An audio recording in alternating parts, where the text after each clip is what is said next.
안녕하세요. 사랑하는 나그네 교회 교회 여러분, 그리고 하나님의 말씀을 기쁨으로 함께 읽어가는 그리스도는 형제 자매된 교회 여러분. 오늘 우리가 읽을 주의 말씀은 신명기 19장입니다. 신명기 19장은 도피성에 관한 규례와 또 재판을 할 때 증인을 어떻게 해야 할지, 증인과 관련된 규례들이 제시되어 있습니다. 먼저 도피성에 관한 규례부터 살펴보죠.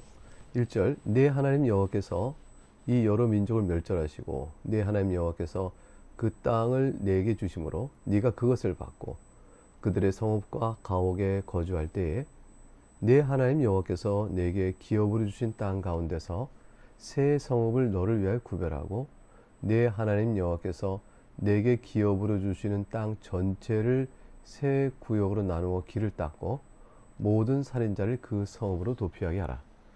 일단 이제 새 성읍에 대한 도피성 지정이 나와 있습니다.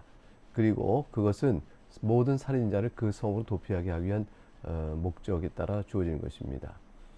그런데 도피성으로 도피하여 생명을 보호할 수 있는 자가 어떤 자인가에 대한 내용이 나와 있어요.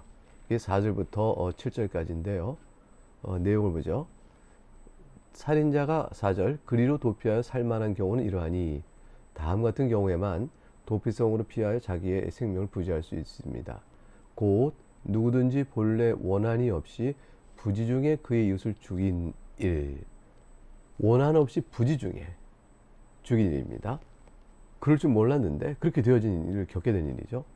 예를 들어서 5절 어떤 경우일까요? 가령 사람이 그 이웃과 함께 벌목하러 살림에 들어가서 손에 도끼를 들고 벌목하려고 찍을 때에 그만 도끼가 자루에서 빠져 그 이웃을 하필이면 맞추게 되어 그를 죽게 함과 같은 것이라.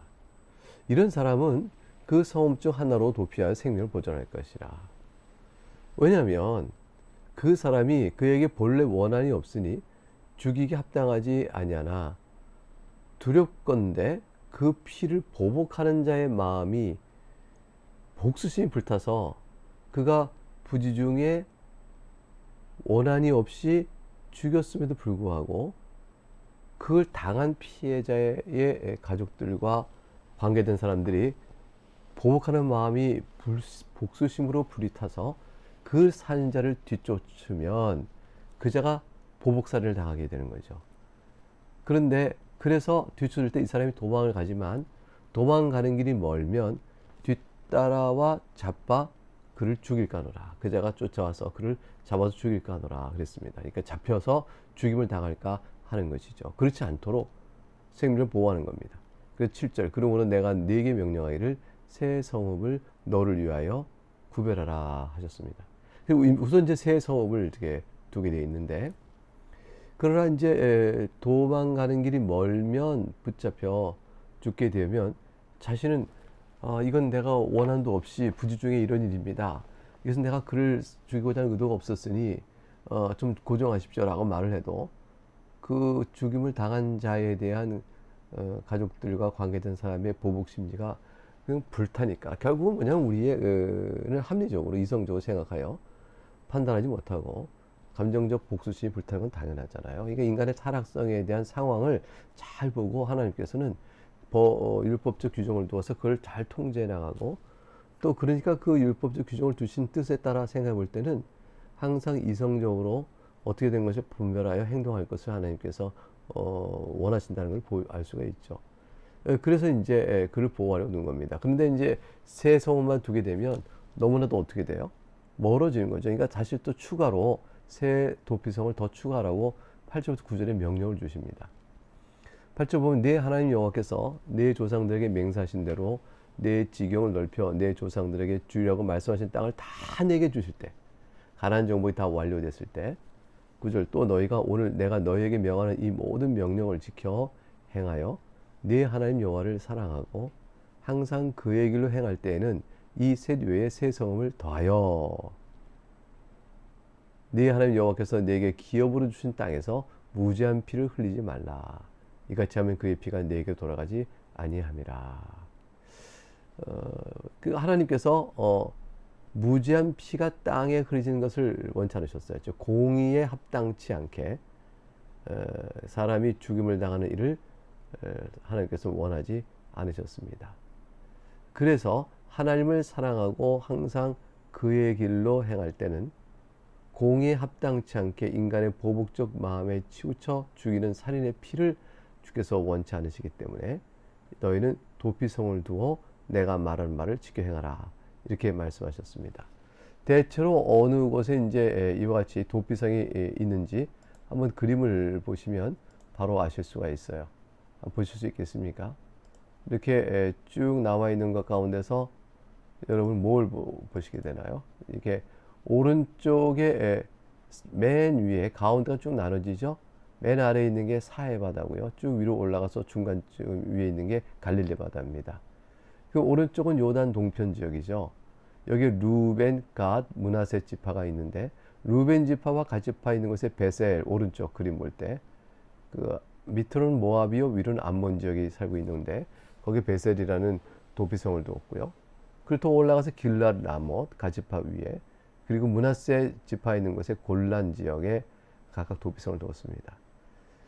요단강 서편에 있는 가나안 지역 땅에서는 아스델리, 납달리, 이사갈 지파, 북쪽에 있는 지파는 게데스, 아마 이스라엘 지파는 밑에 있는 므낫세 밑에 있는 세겜 지역으로 가는 게 더 빠를지 모르겠네요.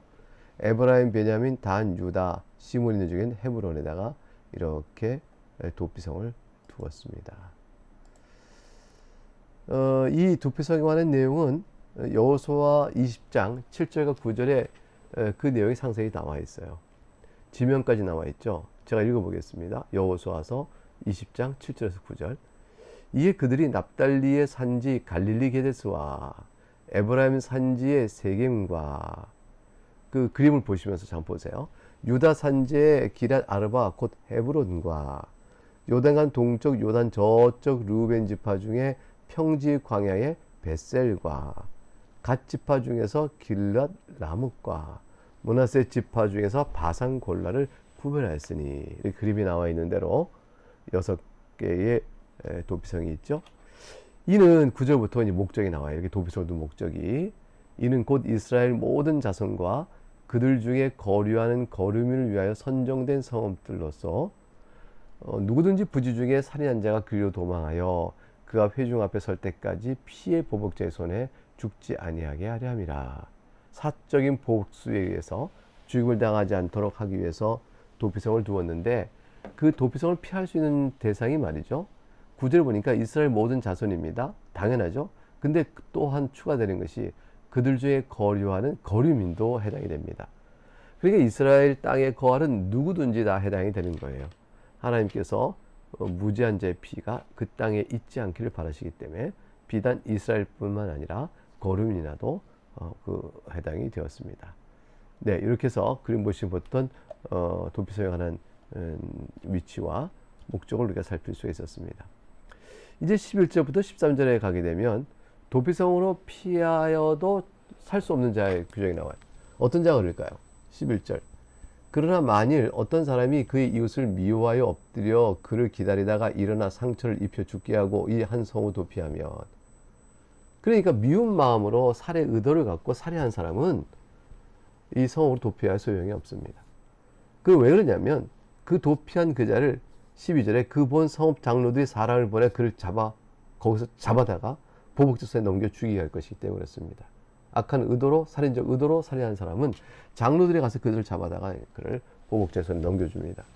도피성에 있는 장로들은 그걸 분별하는 거죠. 이 자가 과연 어떻게 이 도피성으로 왔는지, 이 자가 과연 부지 중에 살해할 의도 없이 그릇이 그렇게 한 것인지 아니면 그렇지 않은 것인지, 이를 분별하여 그렇지 않다고 판단되면 바로 내쫓아서 그 보복자 손에 넘겨주었습니다. 13절, 네 눈이 그를 긍휼히 여기지 말고 무지한 피를 흘린 죄를 이스라엘에서 지하라. 그리하면 네게 복이 있으리라. 그러니까 죄 없이 부지 중에 원한의 마음 없이 부지 중에 다른 사람을 살해한 사람을 사적 보복에서 죽게 하면 무지한 자의 피가 땅에 적시는 것이 하나님의 공의 원칙에 합당하지 않은 것처럼, 무지한 자의 피를 자신의 사적 보복수의 보복의 마음으로 의도적으로 살해한 자의 죄를 그냥 감싸줄 수는 없는 거죠. 이것도 역시 하나님께서 보시는 것에 합당치 않아요. 왜냐하면 그것도 악한 자가 무지한 자를 죽였으므로 그 자의 피를 흘렸으니 이 자가 또한 심판받는 것이 마땅한 것이죠. 그래서 긍휼을 보지 마라. 긍휼히 보지 말라 하셨어요. 그래서 악을 근본적으로 제거하시는데 하나님의 뜻이 있다고 볼 것입니다. 이렇게 공의에 따라 살인의 경우에 대해서 면밀하게 규정을 주신 하나님께서는 14절에 가면 경제적 공의성을 또 얘기합니다. 14절에 내 하나님 여호와께서 내게 주어 차지하게 하신 땅, 곧 내 소유가 된 기업의 땅에서 조상이 정한 내 이웃의 경계표를 옮기지 말지니라 그랬습니다. 경계표를 임의로 옮길 경우에 경제, 사회, 정의가 혼란이 일어나겠죠. 그건 탐욕으로 서로 빼앗는 일이 벌어지잖아요. 그러니까 딱 경계표를 옮길 수 없도록 해서 하나님 주신 땅에 대한 지정을 확고히 해두었습니다. 이러한 하나님의 공의에 대한 경제사회적 질서도 말씀하신 이후에 이제 재판에 있어서 하나님의 공의가 어떻게 드러나야 되는가. 이제 결국 공의를 드러나기 위해서는 어떤 사건에 대한 증인들이 증언해 줘야 되는 대로 판단하게 되는데 이 증인 제도에서 어떻게 해야 될 것인지는 규례가 15절부터 나옵니다. 15절 보면 사람의 모든 악에 관하여 또한 모든 죄에 관하여는 한 증인으로만 정할 것이 아니요 두 증인의 입으로나 또는 세 증인의 입으로 그 사건을 확정할 것이며 만일 위증하는 자가 있어 어떤 사람이 악을 행하였다고 말하면 그 논쟁하는 쌍방이 같이 하나님 앞에 나아가 그 당시에 제사장과 재판장 앞에 설 것이요 재판장은 자세히 조사하여 그 증인이 거짓 증거에 그 형제를 거짓으로 모함하는 것이 판명되면 그가 그의 형제에게 행하려고 꾀한 그대로 그에게 행하여 너희 중에 악을 제거하라. 결국은 위증을 하나님이 철저히 금하셨어요. 한 사람의 증언으로는 부족하다. 얼마든지 모략을 할 수 있으니까요. 두 증인이나 세 증인의 일입이 일치돼야 한다.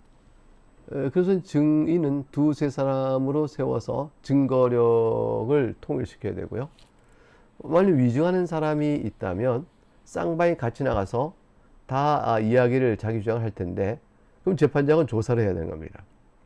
18절 조사한 결과 증인이 거짓 증언하여 형제를 거짓으로 모함한 것이 판명된다면 똑같이 그가 당하도록 되돌려 주라고 했습니다.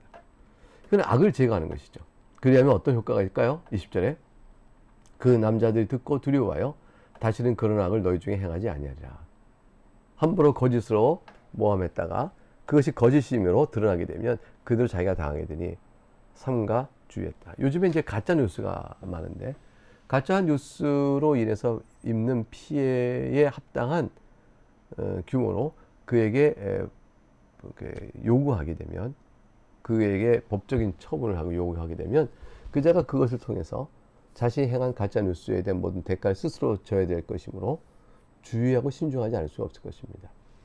근데 가짜 뉴스를 퍼뜨려도 그것이 대수롭지 않은 그런 정도의 만일 어려움이 주어진다면 그들은 어떻게 하겠어요? 임의로 행동하는 그런 두려움 없이 행동하는 일이 벌어지겠죠. 증언에 있어서 자신이 거짓으로 모함하여 다른 형제를 판단하지 않도록 경계를 두었습니다. 이게 하나님의 공의에 합당한 것이죠. 20절 그리하면 그 남은 자들이 듣고 두려워하여 다시는 그런 악을 너희 중에 행하지 아니하리라 그랬습니다. 21절 마지막 보면 내 손이 긍휼히 여기지 말라. 생명은 생명으로 눈에는 눈으로 이에는 이로 손에는 손으로 발은 발로니라 그랬어요. 여러분 이건 이제 우리가 흔히들 동해보복법 같은 해로 똑같은 해를 보복하라 이런 동해보복법으로 이제 많이 일컬어지는 말씀이죠. 근데 마태복음 38장 39절에 마태복음 5장 38절 39절 예수님께서 하신 말씀이 이 말씀을 인용하죠. 또 눈은 눈으로 이는 이로 갚으라 했다는 것을 내가 들었으나 그런데 39절에 예수님께서 이렇게 말씀하셨어요. 나는 너에게 이르노니 악한 자를 대적하지 말라. 누구든지 네 오른뺨을 치거든 왼뺨도 둘러대라. 그러면 지금 여기서 나와 있는 말씀과 연결해 볼 때 어떤 교훈이 될까요? 그래서 무슨 되는 것일까요? 자, 예수님 말씀에서 보듯이 이 동해보복이라는 말은 사실은 마태복음 5장에 설명되어 있는 것처럼 복수를 장려하는 법이 아니에요. 이게 사법적 공의를 일정하게 보장해라 라는 뜻인 것이지 개개인 사사로운 사적 보복을 보장하는 뜻이 아닙니다. 왜냐하면 사적 보복을 한 사람은요 반드시 받은 피해보다 더 큰 보복을 가하게 되어 있습니다.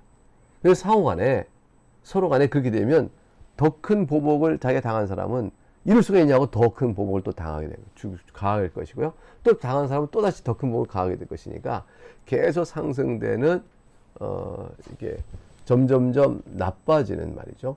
그런 보복 행위가 연결되어 가게 됩니다. 그래서 하나님께서는 피해를 받은 이상의 보복을 가하지 않도록 동해 보복, 같은 보복의 수준으로 보복의 내용을 제한시켰습니다. 생명이면 생명이요, 눈은 눈이요, 이는 이요, 손은 손으로, 발은 발로 보복할 따름이라고 말씀하셨죠. 그런데 또한 우리가 주의할 것은 더 큰 보복을 해서는 안 된다는 것과 동시에 또한 뭐냐면 이 규정이 자신이 받은 피해가 있을 때 그 피해를 반드시 똑같은 보복으로 갚아라. 똑같은 피해를 상대방이 입도록 해라라는 강제 규정이 아니라는 거예요. 이게 참 중요한 얘기예요. 의무 규정이 아닙니다. 그러니까 자신이 받은 피해를 받은 대로 반드시 보복하라는 뜻이 결코 아닌 거죠. 더 큰 보복으로 갚고자 하는 인간의 성정을 다스리는 규정일 뿐이에요. 반드시 보복하는 뜻이 아닙니다. 보복 오히려 어떻게 하는 것이 하나님의 뜻, 예수님의 뜻에 합당하냐면 도리어 원수를 사랑하고 너희를 핍박한 자 위해 기도하라는 말씀. 그 말씀에서 실질적으로 동해 보복을 실행한다 할지라도 그 마음이 적개심과 불타는 복수심으로 하는 것이 아니고 원수를 사랑하고 핍박한 자를 위하여 기도하는 마음으로 그 일을 행하게 되는 것이죠. 그럼 그 일이 복수를 위한 복수가 아니라 공의를 세워가는 질서에 따른 것일 수 있는 것입니다. 주님께서 반대하시고 비판하신 것은 마음의 보복의 감정으로 이글이글 타오르면서 이렇게 행하는, 이거 앞세우는 것에 대하여 진정한 하나님의 뜻은 서로 간에 화평한 원대 살수록 하는 것이었다라는 사실을 이제 밝혀 보여주는 것이죠. 네, 여기까지 해서 오늘 읽을 주의 말씀의 분량 신명기 19장의 말씀을 함께 읽었습니다. 네, 감사합니다.